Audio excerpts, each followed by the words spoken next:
All right, day 2, Western States Week coverage continues. We have Abby Hall in the studio. Pleasure to have you here, Abby. How are you doing? Thanks so much. I'm really happy to be here. Happy it's finally race week. I feel like when you talk to any athlete that's preparing for this race, no two pre-race week formulas are the same. How do you handle the 4, 5, 6 days before the start line? Honestly, I think having like my Adidas teammates around makes that pretty easy. Like, I feel like I've been like just spending my days mainly just like lingering at the breakfast table, which turns into the lunch table, which turns into the dinner table. I mean, plus some runs and obligations in between, but like it just, you realize, oh, the whole day's passed and I've just been kind of like shooting the breeze with my friends and chatting, and often not chatting about running, just kind of like laughing and enjoying. So that's like made it feel pretty calm. You seem at ease. Like, we've had a bunch of people come through. I've gotten a read on everyone. You seem at ease. Yeah, I do feel pretty calm. I'm sure the nerves will hit more. But I don't know. I'm just like, I think starting to feel like the cumulative weight of like the number of seasons, the number of big race weeks, and feeling like, I don't know, I've had these things go great. I've had these things not go great. Either way, your life doesn't change all that much. And so it's like just like a really cool opportunity to try and enjoy. And it's also like not going to last forever. This also isn't your first Western States. You ran back in 2021? Yeah, 2021. Mm-hmm. So how have you seen the sport change in the last few years? That's super interesting. So much. I mean, I think for one, the race tactics have changed so much. Like 2021, I mean, I feel like that was maybe the tail end of the like era of wait for the carnage, go out easy. You should arrive at Forest Hill feeling like you've just been jogging with your friends all morning, and then the race starts. And I feel like, you know, anyone I've talked to and like who's raced it in recent years, it is like, oh, the race starts at the escarpment. Like the race starts right away. There is not like, there's no waiting anymore, and like no one's coming back.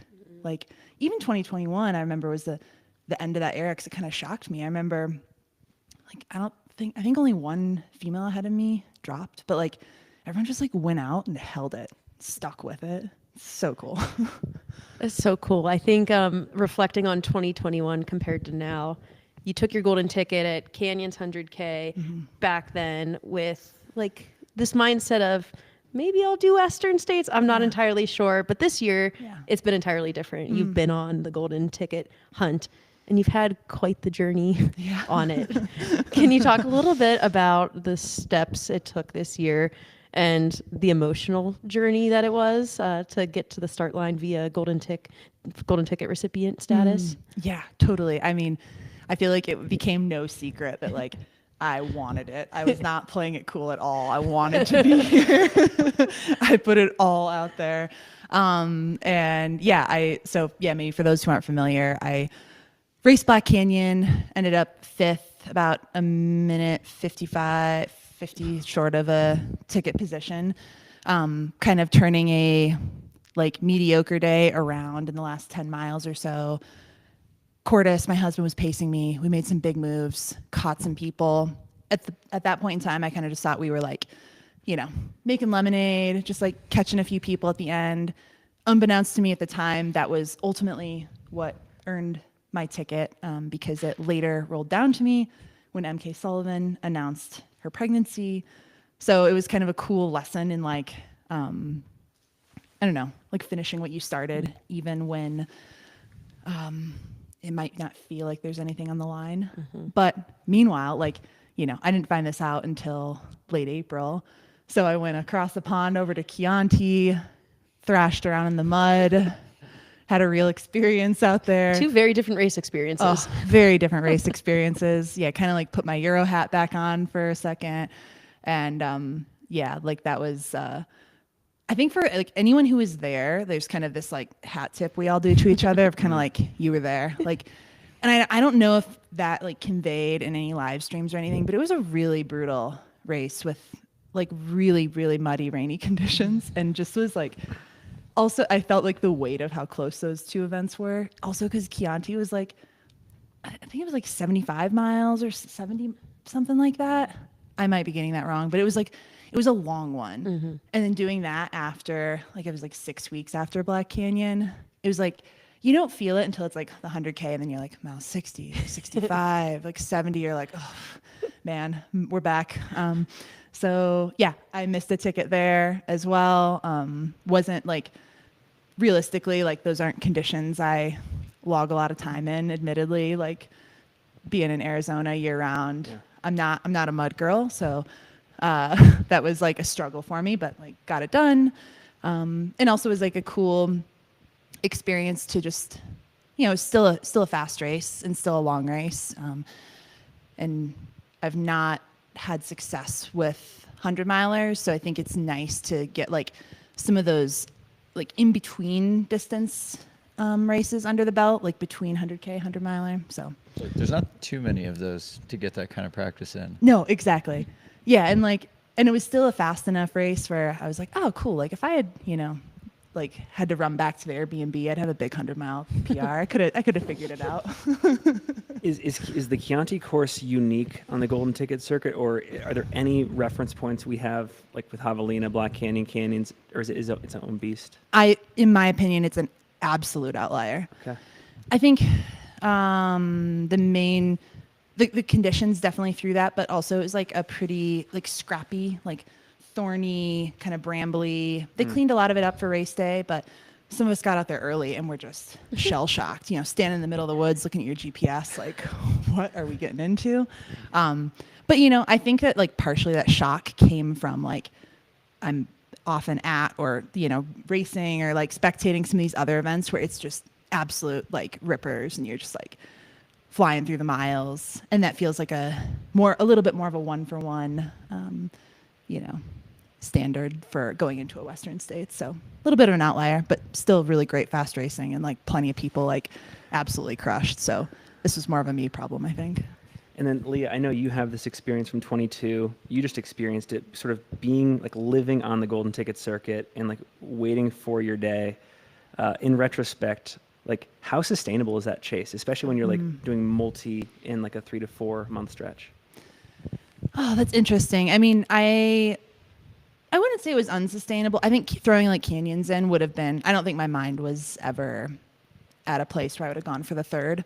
But I do think that there is a difference in these fields between the people who are there for a ticket and who are like, oh, maybe I would take one if it came to it. Because I do think there's kind of like a different fire burning in the scrappiness of people who are like, I know what I'm here for. And yeah, that's, I think, makes it more sustainable when you do have that fire in your belly. Yeah. I remember following your Chianti race this year and knowing full well that you wanted to get a golden ticket there and that you had already done 2 races. And my mind immediately went to like, what is Abby going to do now? Like I was so curious how you were going to build your season. So I'm very happy that you ended up getting a golden ticket because I've been dying to see you at Western States. You've alluded to the fact that you haven't had a perfect 100-miler so far. It seems from your training that you've been going hard in the canyon, doing some very impressive mileage. What do you think has been the one thing that you've had to work on the most to show up at the start line, hoping for your like best 100-mile day yet? I mean, I think for me, I would maybe summarize a lack of success of the distance so far as being like a execution issue. And so for me, like stringing together the bigger volume weeks, it kind of forces execution because, I'm often not going into the runs feeling fresh as a daisy. There's less hours in the day to nail recovery, nutrition, and just like everything has to be firing for it to like continue to work one week after the next. So yeah, kind of use the bigger volume weeks as an opportunity to work on that execution. Also, like started working with nutritionist Meredith Terranova this spring. Nice. After we started working together, like right around Chianti, and made some shifts because I learned I was way over salting, which I know I've heard some others talk about, but the symptoms of it are pretty similar to undersalting. So like at Black Canyon, I was coming into AIDS describing what I was feeling, and like my crew, everyone, I don't blame them, myself too, was like, oh, I need salt. Like, take some salt pills. Let's like add some sodium booster to the drinks. When the reality was like, I was like going back and doing the math, thousands and thousands of milligrams over what I needed, which kind of adds to this, like, it's, yeah, very similar symptoms to kind of like hyponatremia. So that's been like a detail I've reeled in as well. And then I think, you know, a lot of it for me is mindset. It's been a big area of emphasis. And I feel like I had a good opportunity to work through some of that at the tail end of Black Canyon, where I was feeling it start to go south. And I mean, I think this is a pretty typical experience, but when things start to go south, like just the narrative flips so quick, you know? Self-preservation. Yeah, absolutely. And picking up Cordis as my pacer, it was like, I feel like we figured out some of the shifts in messaging and mindset in that last section to turn it around.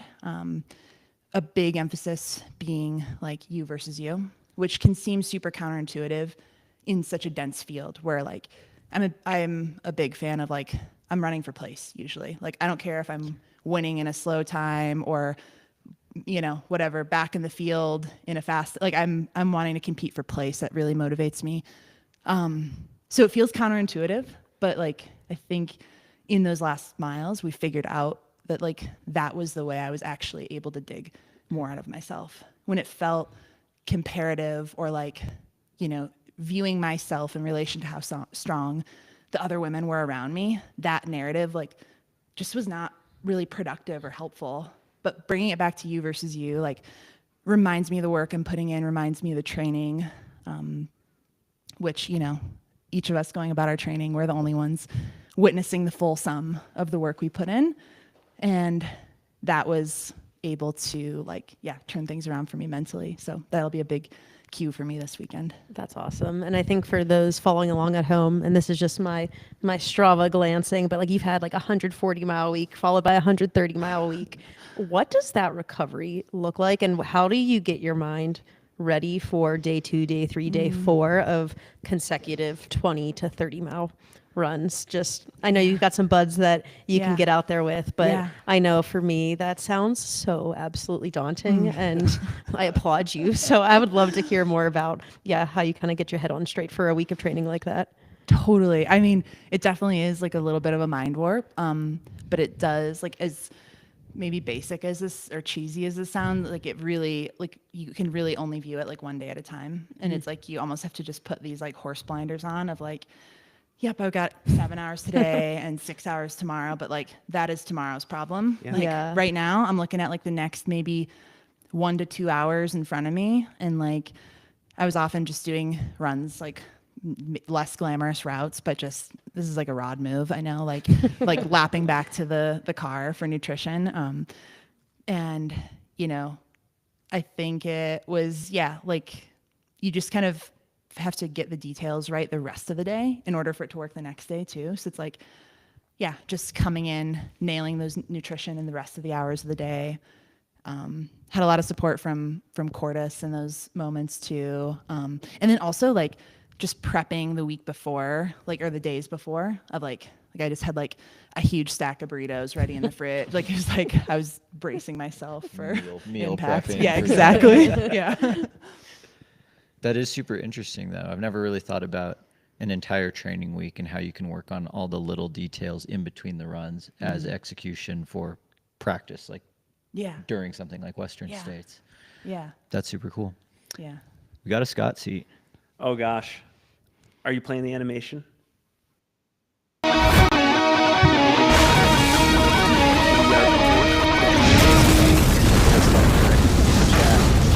Abby, so glad to see you back at States.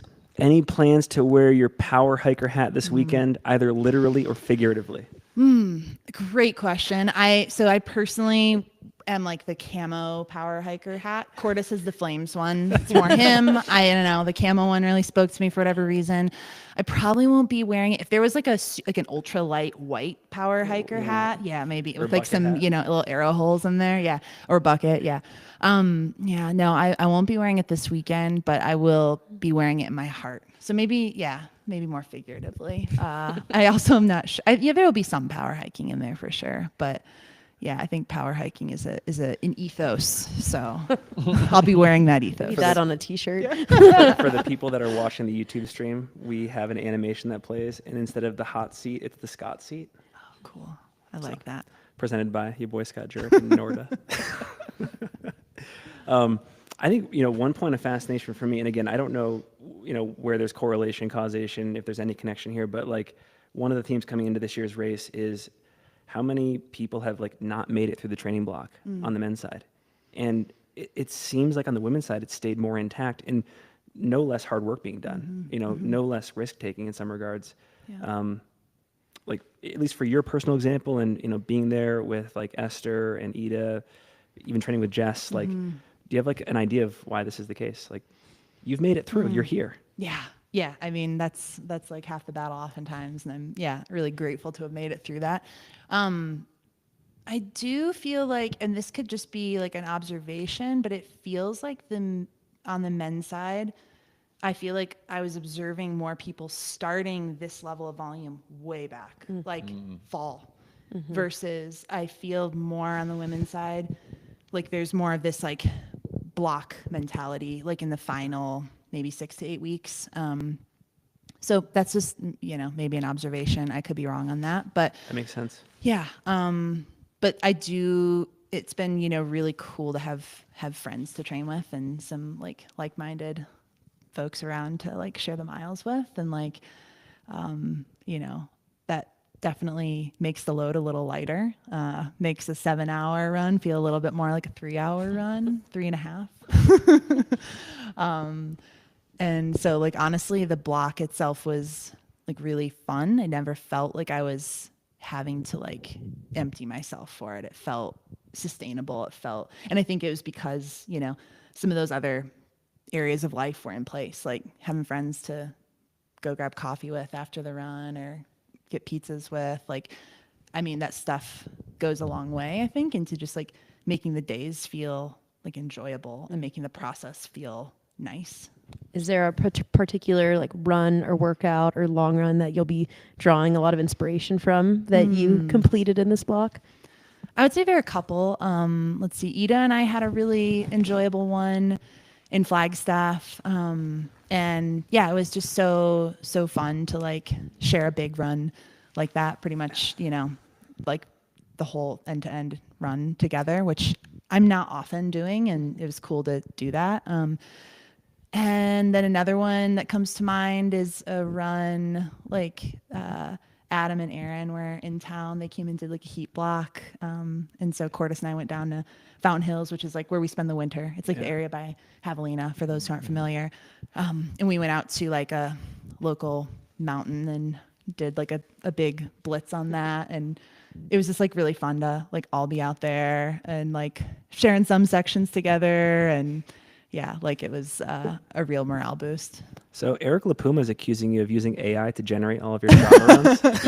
I was a little confused by that. Is he saying the runs themselves or the run titles? Oh, that's a really good Because question. those are two completely different accusations. Well, there's also Eric is probably using AI for a lot of his Strava comments, so maybe he's confusing it with that Yeah.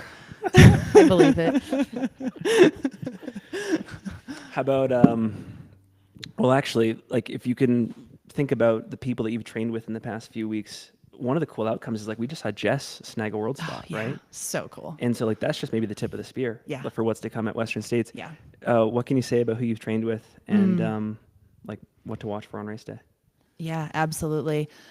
I mean, I feel like, just beyond that too, like what we've got going in Flagstaff is really special, and kind of like I'm really inspired by the legacy of performances that people have strung together there for many years now. I mean, obviously Jim counts for a lot of those, but I really believe it's one of the best places to put in a block for it, to live year round, to train for this race.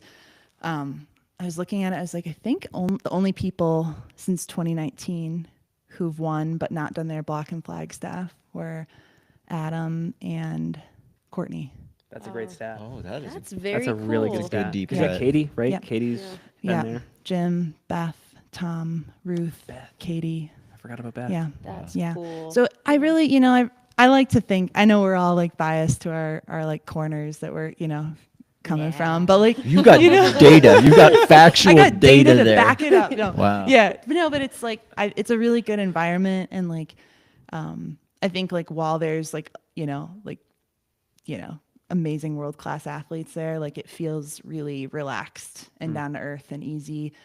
And it feels like, for me, it feels like the kind of environment, like I could go have the race of my life and come home and it's like, awesome. Or I could go and like have a horrible race and come home. It's like, great. Yeah. Like, let's catch a run. And that kind of like soft landing place is like, makes it feel like a safe space to like try. But yeah, like to your point, like watching Jess go out and crush, do big things on the world stage. I mean, I really enjoyed, like some of the runs Ida and I did, and talking about like, just the number of amazing seasons she's strung together with, I mean, from my perspective, just no end in sight. Like she's just, been so dominant for so long. And I think her perspective on all that is really inspiring to me. And maybe like circles back to what I was saying at the beginning of kind of like, sometimes it's been good, sometimes it's been bad. Can't control everything. Show up to these things the best you can. To me, I see like Ida as someone with that mindset of like not overly attached to a race or an outcome. And so I found that really inspiring. What does a successful Western States this weekend look like to you? I mean, for me, being able to try hard end to end and really compete end to end is the goal. And to take risks. I'm just excited to really try and push end to end and problem solve as things come up, of course, but like to, especially in those last 20 miles, I think to still be racing is a big goal of mine and something I've like really visualized a lot too in training. So I hope I get that day. I think when I think about you as a runner and a racer, I think about you as a racer. Like you race the people around you. It's just like you mentioned, like you're not going for a specific time, you are racing people. And I think we've seen that in like every single race you've done. I'm reflecting back on when you've been at Trans Gran Canaria, when you've been at CCC, like you've put yourself in it, you've met the moves, you've made the surges, and I think you're just this like fierce competitor. Is there anybody on the start line that like you're very excited to line up against, whether it's the first time or the fifth time? I love like this. There's so many like strong returning ladies that I just look up to so much for like how they just like stack years of this. Like my teammate Emily Haga just like coming out here since 2021 and just like continually finding ways to improve and like build on her success out here. Like that's legendary. And I think like she's like a perfect example of like the kind of person that like makes the race feel like so full of legacy, because we don't see a lot of people that just like come to it once and like forget about it. It's like it leaves, even if people do it once, it leaves like a lasting impact on them. And like we do see a lot of people returning and like hungry to build on it, which is cool. This just came to mind. I think it's interesting that you raced through that like 2021 to 22 CCC transition where like you got the podium in 21 and then you got, was it second or third in 22? But like the women's top 10 cumulatively improved like an hour and a half. Yeah. Right? Yeah. And I ran an hour faster for a place back. Yes. Yeah. And so like, second, I think third. one of your advantages coming into this race is that's not going to like phase you or surprise you that there could be like a massive like step function improvement in the women's field this year. 100%. You must be preparing for that. Yeah. And like I've reached a place where I feel really excited to keep growing with the sport. I feel like that 21, 22 CCC example is perfect. And like, there's part of me that felt like, well, maybe, I don't think I felt demoralized about it. I was pretty psyched at the time, but like, it's that feeling of like, wow, like everyone is coming. And I really feel like like people fall into two camps with that. They either back down from it or they lean into it. And I, especially post-injury, have gotten really excited to lean into it. I mean, even, like my race at Black Canyon this year would have normally been higher up than it was. And, I think that's why I find racing for place really exciting too, because to me, it's kind of a measurable way of like growing with the fields. And yeah, I do think that we're going to see another leveling up of the whole field this year, which is pretty exciting to be a part of. Brett, what was the question you asked Rod about like the satisfaction between like a bleeding edge time and like a win? I was just trying to figure out the times in my head because I just like threw these. Would you rather win in 18 hours or get second in 15:30? Win for sure. Rod had the opposite answer. Really interesting. I was about to say, I think I'd have the opposite. And like, I don't think Really? no wrong answers here. I was just trying to find where is the spectrum of times where it's like potentially a hard question. Yeah. I think the answer is different for win versus like second in a less, you know what I mean? It's not a proportional relationship. It's like kind of specifically to that win, I think. Yeah. There's something, yeah. Yeah. But I think that's what's cool about like Rod is like the way he was talking about, just kind of like going out there and taking risks and being with the front of the action is what makes him such an excellent athlete. So maybe I need a little dial that part of me up. Speaking of risks, Good question. we have a question in the chat that says, when Abby says take risks, what does that look like? It's funny. Cordis and I have had a lot of debates about this term because he's like, he doesn't see it as like a risk or like what I'm referring to. He doesn't think is a risk. But I think for me, like I remember the third time I ran CCC, so 2022, the year that I like ran my fastest time there, I remember saying to Coop and Cordis like that week, I want to arrive at Champs-Lac feeling like unsure that I could go on. And I really did. Like I arrived there just feeling like this is reckless. Like this feels unsustainable. And I feel like that line is different for everyone because like there's some people who run that same pace to there and would feel like this is just what the race is and it's totally sustainable. So it's a little personal, but I want to be riding that edge the whole time and feeling like I'm like kind of just like squashing that self-doubt as it arises, because to me that is like the most satisfying race to run, the one that you had to negotiate with yourself the whole time to make happen. That's the one that you have to negotiate with yourself the entire time. I like that. Yeah. Do you have a mantra for this race? I have some like different goals for different sections. I think that like you versus you thing is probably like the guiding theme for me. Yeah. Okay. I've always found that there's many sections on this course where it's easy to kind of fall asleep. Are there any spots on this course where you're like, don't fall asleep here? Like make sure to stay sharp. I think for me, like maybe from Devil's Thumb to Michigan Bluff, I think is like at least in 2021 when I Like started second to just, canyon. Yeah. It also didn't help that in 2021 when I was climbing out to Devil's Thumb, I thought I was climbing into Michigan Bluff. Oh no. So that was really it just shows how how much our attention how did you to even detail has finish? improved. Oh my gosh. Have you spent any time on the course out here this year?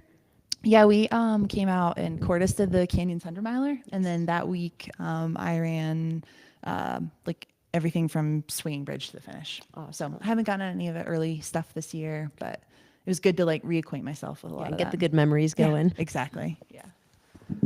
Well, Abby, always a pleasure to chat. Great to have you in studio. Before we go, any final thoughts for the listeners, viewers? Thanks everyone for like watching and following along, and like I don't know, it's part of like what makes the excitement. So even if you're not like here on the ground in Olympic Valley or Auburn, it's like you can take part in the fun from anywhere. So And for Eric Lippum, we're going to get to the bottom of this Strava AI gate accusation. I think he's the one that uses Is he AI. the one- sorry, for all he's- that. So we're gonna throw like some like logo design AI. But and thanks to our partners for making this possible: Goreware, NAC, Norda, and Raid. Thank you so much. We will see you on the next episode. We've got Jim Walmsley at the top of the hour. Thanks for keeping us all employed, everybody. What should we ask Jim?